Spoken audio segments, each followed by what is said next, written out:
বান্দরবানের নাইখংছড়ির যুবদল নেতা রাকিবের গোপন ছবি ফাঁস।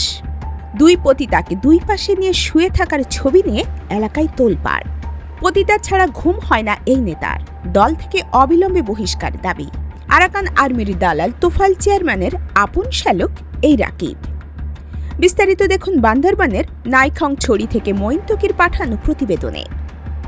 বান্দরবানের নাইখংছড়ি উপজেলায় নতুন করে আলোচনায় এসেছে আমিনুল কবির রাকিব, পরিচিতি তোফাল চেয়ারম্যানের আপন শ্যালক এবং উপজেলা যুবদলের যুগ্ম আহ্বায়ক। রাজনৈতিক পরিচয়ের আড়ালে ব্যক্তিগত জীবন নিয়ে নানা অভিযোগ আগে থেকেই ঘুরছিল।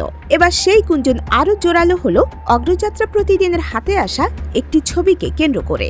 ছবিটিতে দেখা যায় রাকিব একটি হোটেল কক্ষে দুজন নারীর সঙ্গে আপত্তিকর অবস্থায় শুয়ে আছে।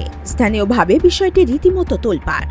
এলাকাবাসী জানান, এমন কর্মকাণ্ড কোনোভাবেই একজন রাজনৈতিক নেতার পরিচয়ের সঙ্গে যায় না। তারা আরও বলেন, দীর্ঘদিন ধরে তিনি নানা অবৈধ সুবিধা নেয়ার চেষ্টা করেন, আর এসব অপকর্ম স্থানীয়ভাবে গোপন রহস্য নয়। সূত্র জানায়, ওই হোটেলে রাকিব নিয়মিত যাতায়াত করতেন এবং সেখানে বিভিন্ন সময় নারী নিয়ে অবস্থান করতেন বলে অভিযোগ রয়েছে। তবে স্থানীয় রাজনৈতিক মহলে বিষয়টি নিয়ে চাপা উত্তেজনা তৈরি হলেও আনুষ্ঠানিকভাবে কেউ মুখ খুলছে না। নাইখংছড়িতে রাজনৈতিক অঙ্গনের মানুষ মনে করছেন, এমন কেলেঙ্কারির ঘটনা দল এবং সমাজের জন্য নেতিবাচক বার্তা বহন করে। তারা অভিযোগের সুষ্ঠু তদন্ত ও প্রয়োজনীয় ব্যবস্থা নেওয়ার দাবি তুলেছেন।